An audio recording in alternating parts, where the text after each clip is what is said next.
Ngayon, tama. Hindi bukas, hindi mamaya. Ngayon, sabi niya. Ang pananampalataya ay siyang kapanatagan sa mga bagay na hinihintay. Yung substance yan is ginawang kapanatagan. Pero ang substance, ito yung hahawakan na. Okay? Ang pananampalataya, meron siyang substance. O kaya meron siyang sustansya, meron siyang natatanggap. Hindi ito imahinasyon lang, kundi ito ay solid na natanggap. At yun ay hindi mamaya, hindi bukas, ngayon daw yan. At ito daw ang katunayan ng mga bagay na hindi nakikita. Okay? Tayong lahat ay yumuko sa panahon. Dakilang Diyos, tunay na ikaw ay narito sa aming kalimitan. Ikaw na Diyos noon, ngayon, at magpakailanman. Hindi ko namin kaya alisin yung pagiging ngayon mo, sapagkat hindi ka isang makasaysayang Diyos, kundi ikaw ang Diyos na kumikilos ngayon at magpakailanman. Nakarinig kami ng mga dakilang bagay sa kasaysayan, sa tungkol sa mga ginawa mo, nakasulat sa Biblia. Ngunit ngayong gabi, alam namin sa aming pananampalataya na iyong binigay, alam namin na ikaw ay kasama namin sa gabi nito. Ano mga aming mga pangangailangan, Lord, kung kami sumasampalataya ay aming tinatanggap na or natanggap na sapagkat yan ang pananampalataya. Tulungan mo kami maunawaan ito as we refocus our thoughts and minds sa iyong binigay na pananampalataya. Tulungan mo kami ng karunungan, pagtitiis, bukas na puso, anumang bagay sa aming puso na hindi kaya-aya. Kung ito man ay, tulad ng sabi ng Biblia, ay nagkaroon ng kalyo o kaya pinagmatigas, na magiging dahilan para hindi namin maintindihan ang iyong salita. Lord, amin po ito hinaharap sa iyong naglukan ng awa ng Panginoon, pakalinisin niyo po ang aming puso at isipan, patawarin niyo po kami sa lahat ng aming pinagagawa. Inihiling po namin ang paglilinis ng iyong dugo upang sa kayo dumaloy ang iyong Espiritu Santo na siyang tunay na nagtuturo sa kung ano man ang aming papakinggan ngayon. Wala kami ibang inaasahan kundi ang ibagal ng Espiritu Santo na siyang dumaloy ng malaya pagmula sa pulpitong ito hanggang sa pakinig patungo sa kaluluwa ng bawat isa. Papalain niyo po kami sa mga natitira pong bahagi ng aming luwan sa pangalan ng aming Panginoong Jesus Cristo ng aming dalangin. Amen. Sa palakpakan natin ng Diyos, hallelujah, God bless you, ating po. Isang napakailang na gabi sa pangalan ng ating Panginoong Jesus. I believe na lahat ng bagay ay kakalangit-langit sa Kanya na umiibig sa Diyos. Hallelujah. Now, there are reasons why I'm gonna focus again on faith. Okay? Pananampalataya. Siguro, I was teaching on Sunday about the parable of Christ, and I hope you digested it. I hope na I pray, hindi lang I hope, but I believe with all my heart may naitanim ang tapano sa puso ng bawat isa. Kung ano ang mga bagay na naganap doon na hindi ito nangyari lang basta nakaraan lamang, kundi ito ay nagiging koleksyon sa ating tayo sa pananampalataya na yun. Okay? Hindi ka lang basta naging believer dahil naibita ka, na-share ka ng Word of God. Mga kapatid, malayo ang pinanggalingan ng katotohanan ito. Malayo na po ang narating ng katotohanan ito. At sa totoo lang, isang napakapalad na isang napaka-mainam na kaisipan na tayo po ay isa sa mga inabot.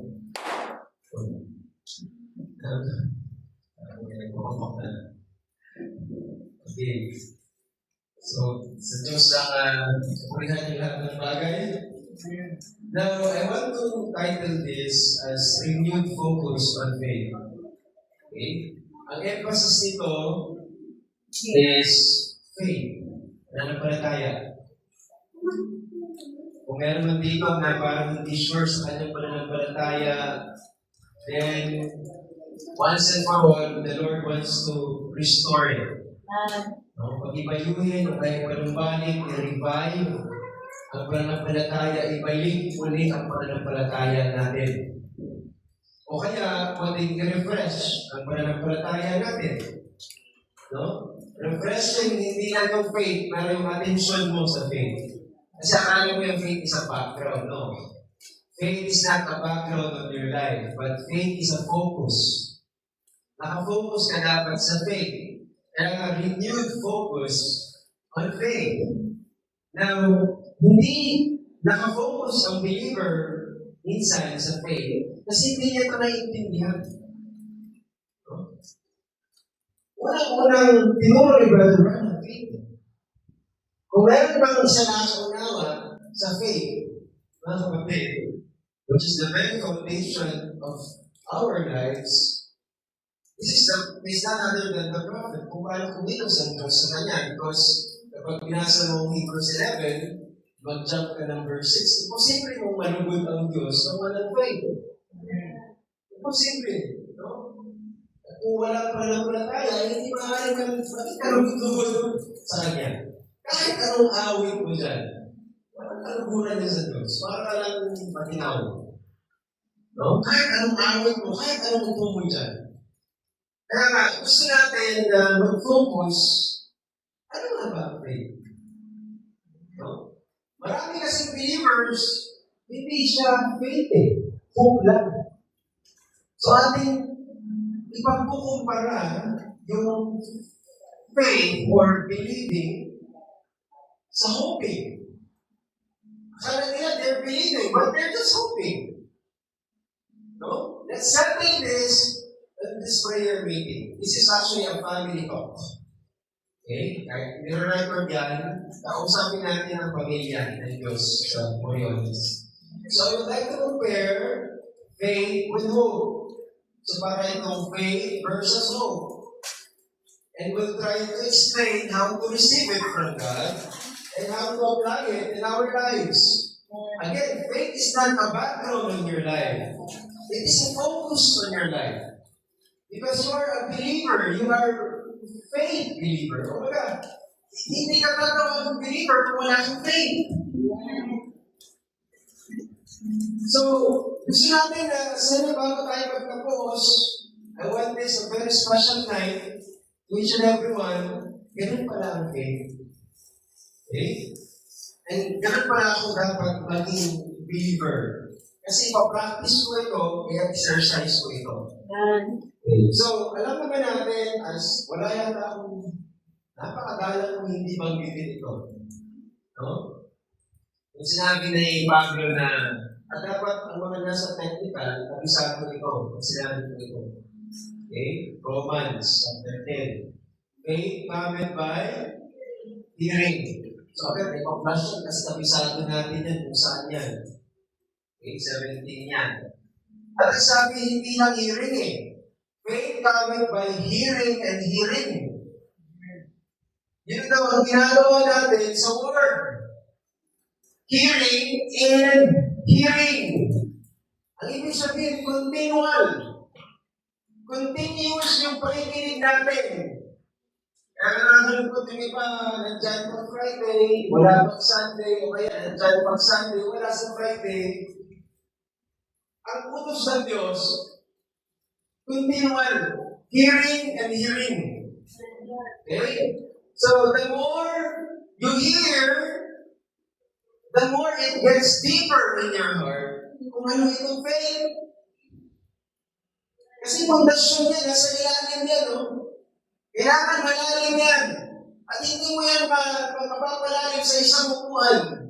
Kailangan mong makinig ng makinig. Gusto natin usisain. Ano ba talaga yung pananampalataya? Because many people talk about faith, but few understands how it works. So I hope it's gonna be interesting in your ears tonight. Mga kapatid, may faith ba ako, Pastor? Naniniwala ba ako, Pastor? Then, let's examine it closely kung ito ba ay faith o hindi faith. O hope lang yan. Hindi lahat na nagsasabi, I believe, by faith. So, message yan. Hindi lahat na nagsabi na, I believe, ganito, ganyan, may faith na siya. Minsan, ang sinabi niya, it's a disguise of hope. Hoping lang. So this is very important because hope will not produce fruits. Ang hope, wala po itong resulta. Kung tingnan lang sa mensahe. Ang nagpuproduce ng results, ng manifestation, hallelujah, hindi hope, kundi faith. Yun ang may substance eh. Okay? So, if we misunderstood faith, mga kapatid, you will pray tonight, but there will be no answers, nothing you will receive. Okay? Nothing will manifest, even though you pray tonight. Okay? You will confess, but no results. Okay? So ngayong gabi, we want to correct our understanding about faith. Nandiyan ba kayo? Now, John 17, verse 17. Ito, may konting patuturo sa pastor. Ngayong gabi. Ang gusto ko, all undivided attention is sa akin. Kung yung mga bata, try to dismiss them or just focus on the Word of God. John 17, verse 17. The Word is true. Napakalinaw na. Thy Word is true. Pwede bang sabay-sabay natin basahin yung apat na letra na yan? Apat na word na yan. 1, 2, 3, go. Thy Word is true. Okay. Ang salita ng Diyos na katotohanan. Now, there are two types of truth operating in your life right now. Hindi ko alam sino pinakausap ng Diyos ngayong gabi. Pero gusto kong malaman mo ito, na nag-ooperate ang dalawang uri ng katotohanan. Una, first truth that's operating in your lives as believers, of course, the truth in God's Word. The truth in the Bible truth. No? Kung ano yung sinasabi ng salita ng Diyos, yan po ay katotohanan, at yan po ang katotohanan na hindi nababago. Hindi nag-fail. Yan ang truth na hindi nakadepende sa circumstansya ng buhay. Kahit anong mangyari sa buhay mo, hindi nagbabago ang Word of God. That's the truth. Kasi meron niyang spiritual may spiritual laman niyang katotohanan na yan. Because the truth and the Spirit, they are one. So hindi na nababago kung paano ang Diyos hindi nagbabago. So kapag sinabi ng Bible na by His stripes, you were healed. That's the truth. Hindi mo pwedeng baguhin yan. God said yan eh. If God said, God will supply all your needs. Ano mang mangyari, hindi pwedeng baguhin yan. It's still the same. Age to age, you'll be the same by the power of your name. Pinawin natin kanina. That's the Bible truth. Now, there is second kind of truth. At tinatawag itong sensory truth. Ang sensory truth is based on the senses. Sabihin mo, senses. Itong truth na to is what your senses tells you. Sinasabi ng mga senses mo. Meron tayong pangdama. No? Seeing, hearing, smelling, tasting. Ito yung mga nanggagaling sa nakikita mo, nararamdaman mo, naririnig mo, naamoy mo, natitikman mo. Pwede mong sabihin nga ang gabi na nagtuturo si Pastor Rexon at hindi si Brother Bert. Kasi nakikita ng mata mo. Truth yan eh. Sensory truth. Kasi nakikita ng mata mo. Sabihin natin, nakapikit ka, Brother JC, hindi naman tutulog. Nakapikit ka lang. Pero dahil alam mo yung boses mo, you're using your ears, at familiar ka sa boses ko, sasabihin mo, si Pastor ang nagtuturo. At you will agree, kasi nakikita mo yung ginagamit mo ay yung mata mo. Sa ginagamit niya, mandinig niya. Pag hinawakan ko to, sasabihin ko, tela to, tela. Mag-agree kayo. Ang gamit ko, pandama. Ang ginagamit nyo, paningin. So you will agree, mga kapatid, na merong sensory truth. Okay? At itong sensory truth na to, hindi kayo makipag-debate sa akin kung sinabi ko tayo to. Kaya talaga yun eh. Kasi hawak ko, nakikita nyo, okay, nagkakaroon ng agreement. You will agree with me by the truth based on our senses. Okay. And now, listen on this one. It's not wrong to acknowledge the importance of sensory truth. It's not wrong. Okay? It's not wrong. Kasi regalo ng Panginoon yan sa atin. Okay?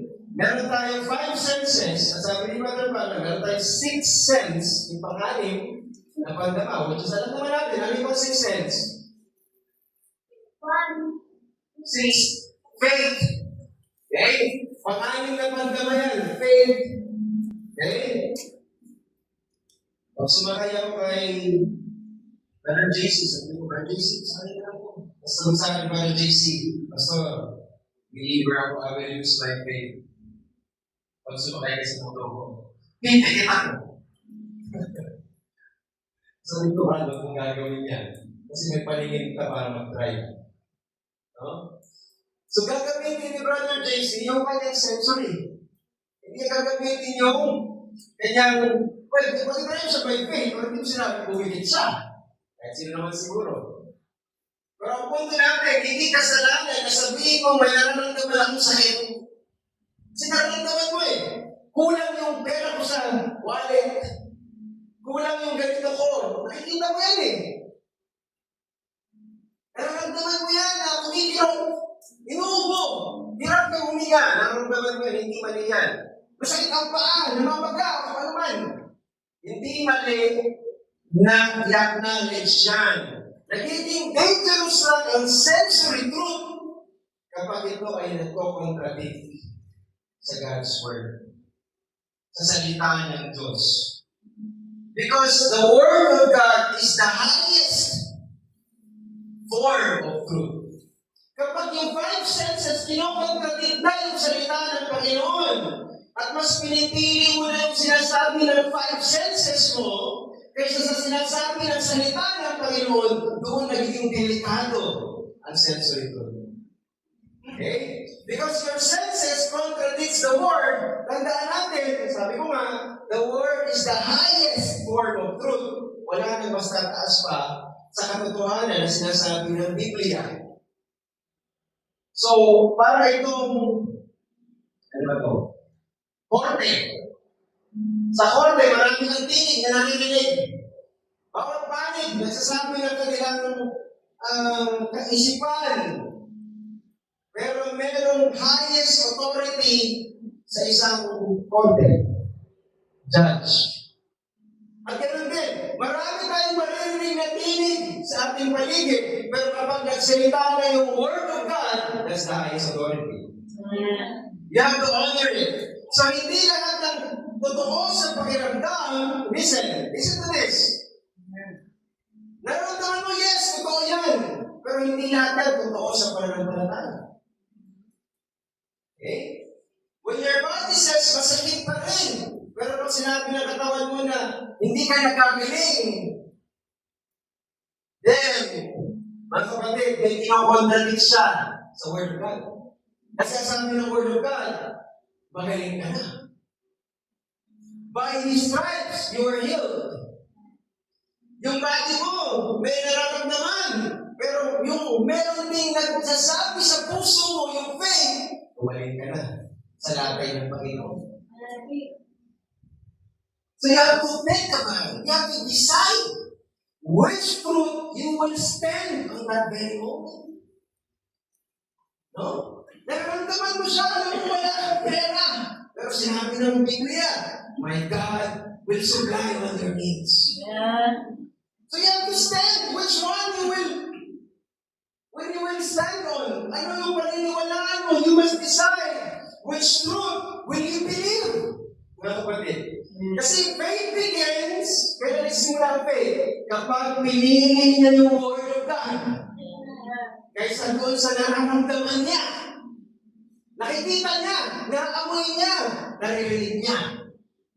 Kapag mas pinili niya ang Word of God, nagsisimula ang pananampalataya. Ang faith, magsasabi siya na mas pinaniniwalaan ko ang sinasabi ng salita ng Diyos kaysa sa nararamdaman ko. Pananampalataya yun. Para pag sinasabi ng pakiramdam mo na, ay, hindi na ako makakaawag sa mga ganitong pangyayari sa buhay ko din. Hindi siya faith. Kasi marami namimiss ito. No? They agree with the Word. They believe in the Word of God is true. Pero hindi yun faith. Ano yung sabi ni Brother binasa natin? They are just hoping. It's only hope. Umaasa lang sila. Hindi talaga sila sumasampalataya. So bago ko magbasa ng quote ni Brother Branham, okay, gusto kong linawin na ano ang highest form of truth? Word of God. Okay? Ang sensory truth, for example, masama pakiramdam mo, truth din yun. Okay? You have to acknowledge it. Pero sinabi ng salita ni Diyos, sa latay ng Panginoon, magaling ka na. Magaling ka na. So, yung sensory truth, pwedeng magbago. Yung katotohanan, yung naamoy mo, pwedeng mabago. Kanina mabaho, mabago na. Mabago. Yung nakikita mo, maayos, magulo, maayos. Nagbabago yung nakikita mo. Pati nararamdaman mo, maaaring kulang mo hawak yung tela, nawala yung tela, naging kahoy. Nagbabago. Ang sensory truth nagbabago. Pero ang katotohanan ng salita ng Diyos, hindi nagbabago. Okay? So, kailangan mo makita, ano ang papaligan mo? Yung nagbabago o hindi nagbabago? Doon papasok ang faith sa buhay mo. Saan ka babalik? Because when people believe the word is true, ang operating ng faith ganito, no? Hindi siya hope. Faith siya. Now, basahin natin. Ngayon, okay, let's explain. And it's faith that you're healed. Dahil sa pananampalataya, tayo magaling na. Okay? Sabi niya, by faith you are healed. Now, before you can have faith, sabi niya, I find many people come to faith in a kind of haphazard way, disorderly way. Okay? Hindi maayos. If you will excuse that expression, ibig sabihin, lalapit, pero hindi ayos yung pananampalataya. May pananampalataya, pero hindi ayos. Ang goal natin ngayong gabi, i-focus mo ulit ang buhay mo sa faith. Baka kasi hindi maayos ang tingin mo dyan. Okay? Like they're making a guess at it. Nanguhula lang sila kung faith ba talaga. And then yun, mabigat ito, church. 90% of the people that comes into the line, kasi pagkatapos ng mga preaching ng Brother Branham, may lalapit, di ba? May prayer line. Ano ba ako, Brother Junjun? May prayer line si Brother Branham. At yung nasa prayer line daw, 90% have hope instead of faith. Yan. Kung may 10 dito sa church, 9 dito umaasa lang at isa lang yung talagang sumasampalataya. Ganun yung parang bilangan. 9-1. Yun ang ratio. Kasi dito, 90% ng pumipila. Sa 10 pumila, 9 umasa lang, isa lang ang sumampalataya. Okay? So if there's a person who understands faith, ito ang magsasalita nito sa Brother Brennan, nakikita niya kasi ang faith ng mga tao. Okay? So naiintindihan niya ang faith at sobrang daming ginawa ng Diyos sa kanyang ministry. Patay na buhay, bulag nakakita, guling, umayos ang paningin. Okay? Kahit ang tago ng tao sa kasalanan niya, nalalahan.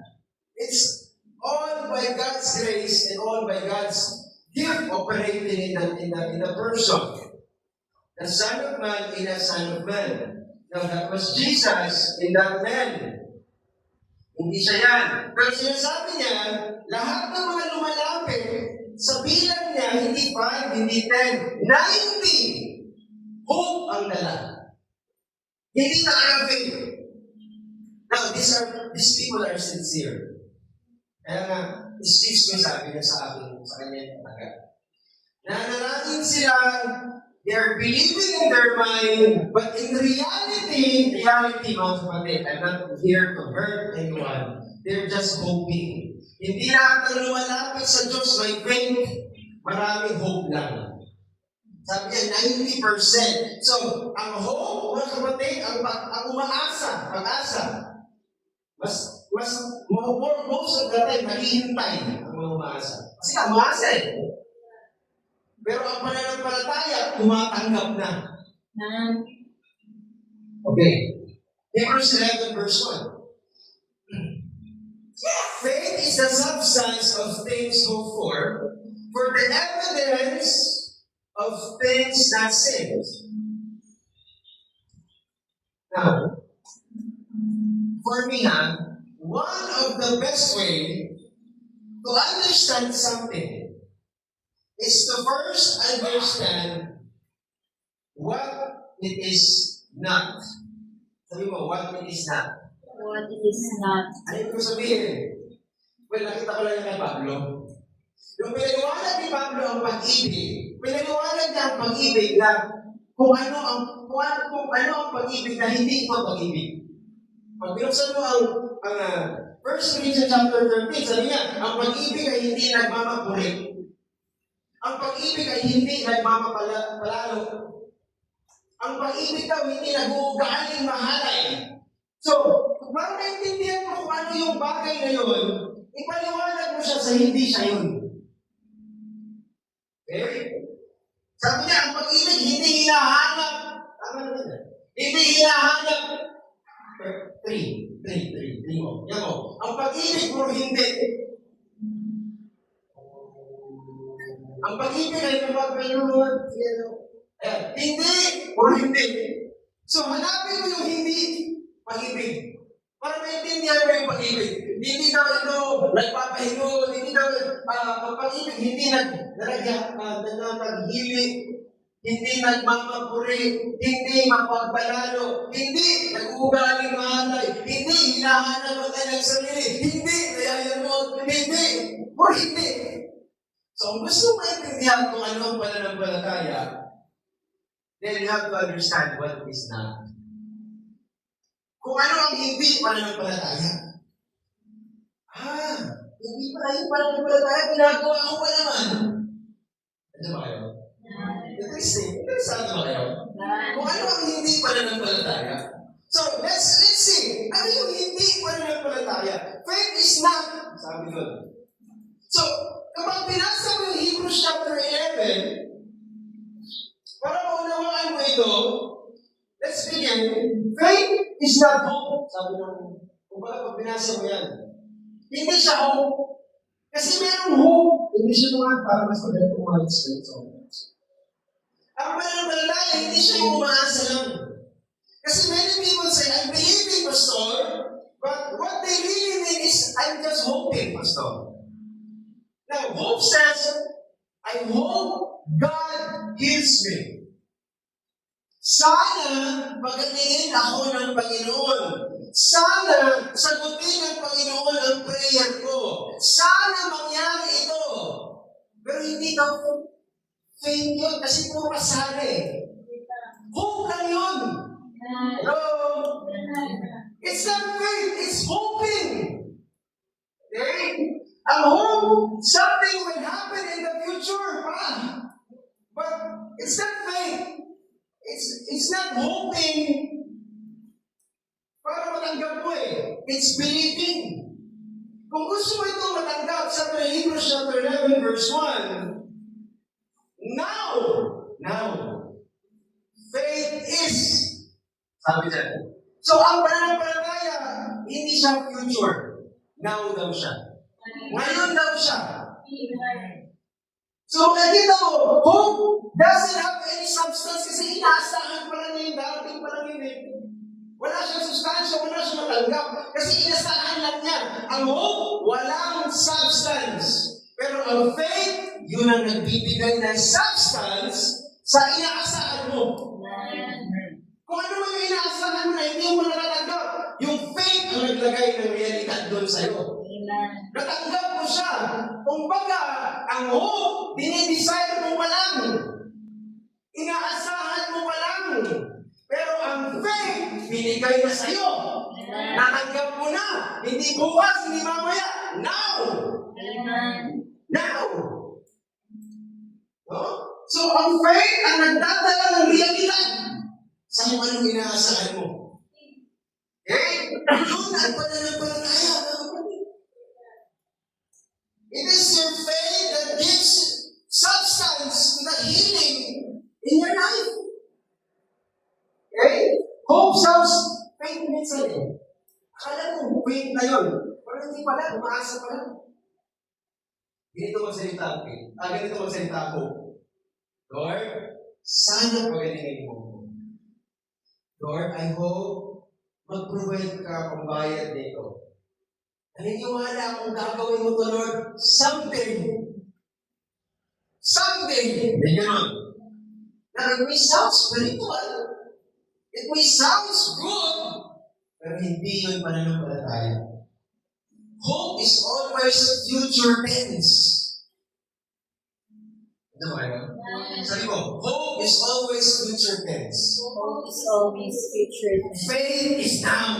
Faith is now. Yan ang difference. Ang faith, present tense. Ano ba yun?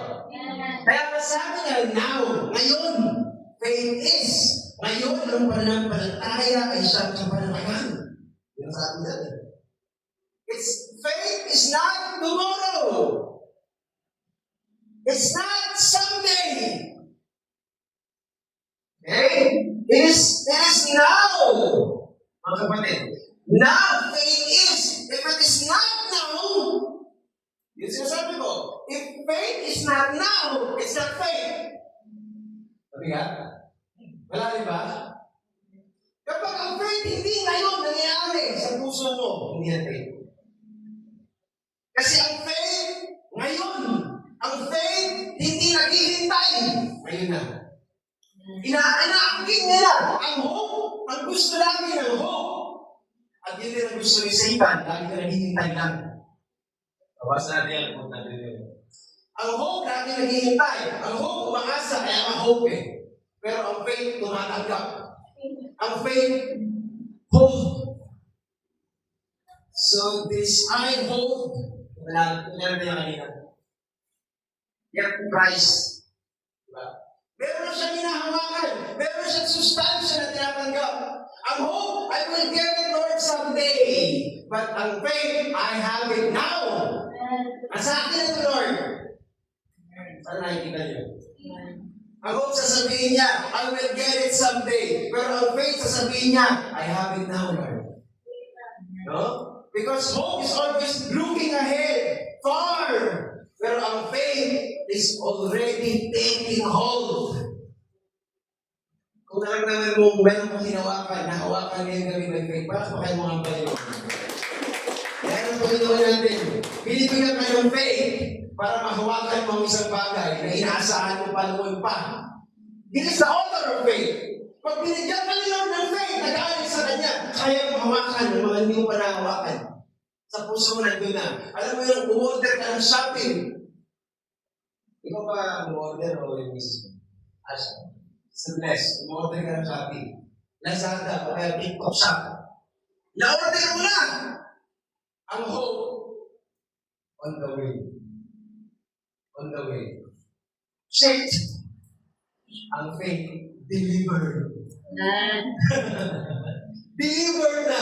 Received na! Ano ba kayo? Amen. Ganyan ang faith, hindi ka na umaasa. No? Na-receive mo na.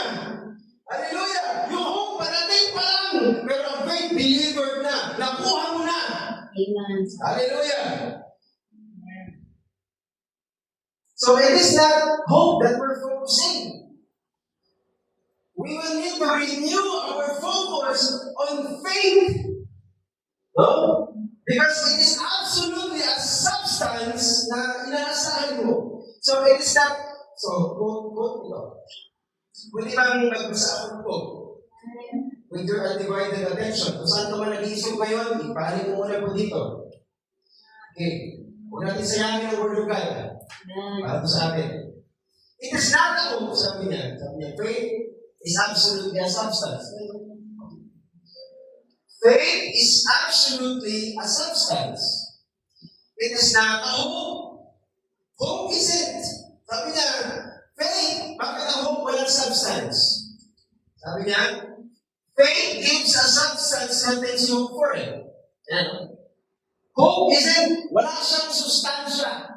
Ang faith ang may sustansya. But when faith takes in, it becomes the substance that you hope for. The evidence of things not seen.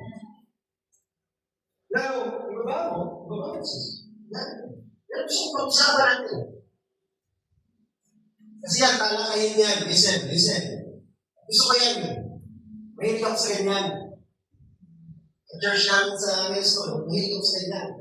Pag-usapan natin ang mga matitinding bagay. Pero ito, si Brother Lee Bain is a theologian. At nakikipagtalo siya kay Brother Bernard. Ano yung pinagtatanong niya? Sabi niya ni Brother Lee Bain, ang hope na matagal niya nag-argue. An hour and a half. Isang kalahating oras. Anong pinagtatalunan? Ang sinasabi daw ni Brother Lee Bain, ang hope daw at ang faith, pareho lang. Sabi ni Brother Branham, no, it's not. Hindi na pareho, Brad. No! Hope is what you're looking for. Faith is what you got by hoping. Ang faith, you're looking for it. Yan ang hope. Ang hope, you're looking for. Yan ang hope. Pero ang faith is what you got by hoping. So you got it now. Sabi niya, it's not a hope any longer when you got it. Kasi hindi na siya hope kapag natanggap mo na. At yun yung faith, mga kapatid. Kapag natanggap mo na, sabi niya, it's yours. It's in possession. You got it just as happy as you can be. For it is the substance of things hoped for. Yung inasahan mo, natanggap mo na. Yun ang faith. Kasi sabi ka ni Brother Lee for 1.5 hours. Pag nasa iyo na, you already got it. It is yours. So, napahapang diskusyon ito between the two servants of God. Kasi pag hope, hinihintay mo pa. Pero ang kapatid, pag faith, hawak mo na. Okay? Okay, kita naman sinasabi natin ngayon. Hope is what you're looking for. Sabi ni Brother Branham, faith is what you already have. So pag faith na, hindi mo na yung hinihintay. Hawak mo na yan. Now, the faith by experience. Nagbasa po ko ng quote, ha? The first place, we should find out what faith is. The Bible says that faith is the substance of things hoped for. It is the evidence of things not seen. The little word faith gets mixed up a lot of times with hope. And hope, faith. Minsan daw, nagkakabaliktad yan. Akala mo, nananampalataya ka, umaasa lang pala. Akala mo, umaasa ka lang, pero sumasampalataya ka na pala.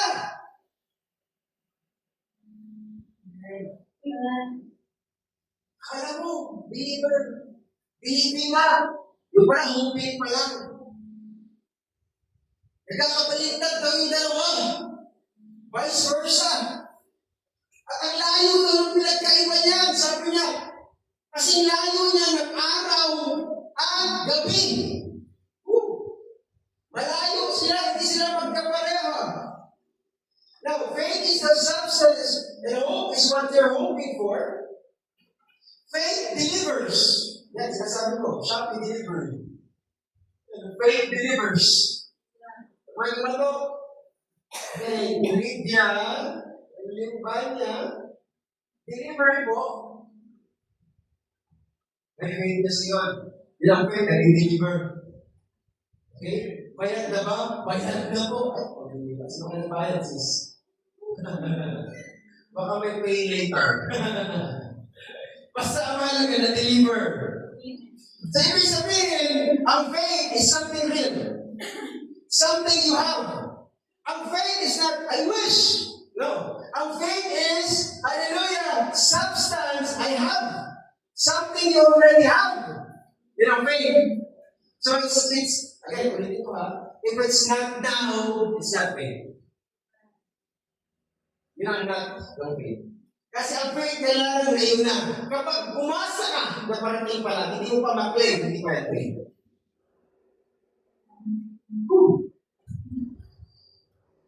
When someone says, well, I believe I'll get healed sometime.